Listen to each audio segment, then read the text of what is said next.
یہ جو بہت سارے لوگوں کے دلوں میں خیال آتا ہے نا مردوں کو کیسے زندہ کرتے ہیں، قبروں میں جائیں گے ہڈیاں گل جائیں گی سڑ جائیں گی تو کیسے اٹھیں گے.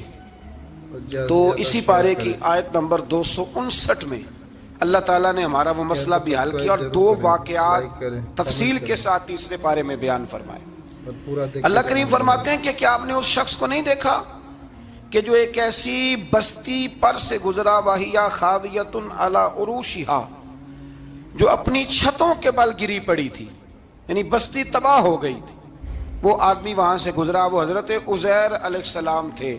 بہت سارے مفسرین کے نزدیک بعض نے یہ لکھا ہے کہ چونکہ یہاں اللہ نے کسی کا ذکر نہیں کیا تو ہم بھی کسی کو مخصوص نہیں کرتے، لیکن کثیر کی تعداد یہ ہے کہ حضرت عزیر تھے. آپ گزرے ایک بستی میں تو آپ نے دیکھا کہ وہ بستی تباہ حال ہو گئی ہے اور زمین پلٹ دی گئی ہے، چھتوں کے اوپر لوگ مرے ہوئے پڑے ہیں. تو آپ کے دل میں خیال آیا کہ یا اللہ تو انہیں کیسے زندہ کرے گا بعد موتہا، مرنے کے بعد. خیال آیا، اللہ کریم نے نا انہی پہ موت طاری کر دی، حضرت عزیر علیہ السلام پہ. ان کے پاس تھوڑا سا کھانا تھا، ایک گدھا تھا، درخت کے نیچے لیٹ گئے گدھے کو باندھ کے. اللہ تعالیٰ نے ان پر نیند طاری کی اور وہ 100 سال تک سوتے ہی رہے. وہ بے آباد بستی آباد ہو گئی، وہاں شہر آباد ہو گیا، دنیا آباد ہو گئی، زمانہ آباد ہو گیا.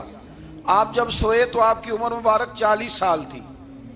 100 سال کے بعد اٹھے، ثم بعثا، جب اٹھے قال کم لبثت، اللہ نے فرمایا کتنی دیر سوئے؟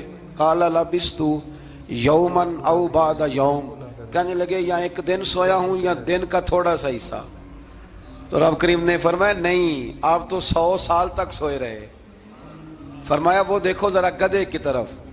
وہ گدھا جو تھا نا ان کا وہ گل سڑ گیا، ہڈیاں بکھر گئیں، اور وہ جو کھانا تھا نا، پھل تھے، شربت تھا، سالن تھا، اس کا حال یہ ہے کہ لم یتسنہ، وہ باسی بھی نہیں ہوا.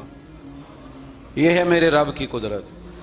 جس نے پہلے گل سڑ جانا تھا وہ باسی بھی نہیں ہوا اور وہ گدھا اس کی ہڈیاں بھی بکھر گئیں. تو رب کریم نے فرمایا سمجھ آئی ہے میں مردے کیسے زندہ کروں گا؟ عرض کی یا اللہ ایسی سمجھ آئی ہے تو کبھی بھولے گی بھی نہیں. 100 سال تک سوئے رہے. یہ بڑا لطیف واقعہ ہے. حضرت عزیر علیہ السلام اٹھ کے نا تو اپنے گھر گئے تو کوئی پہچانتا ہی نہیں تھا.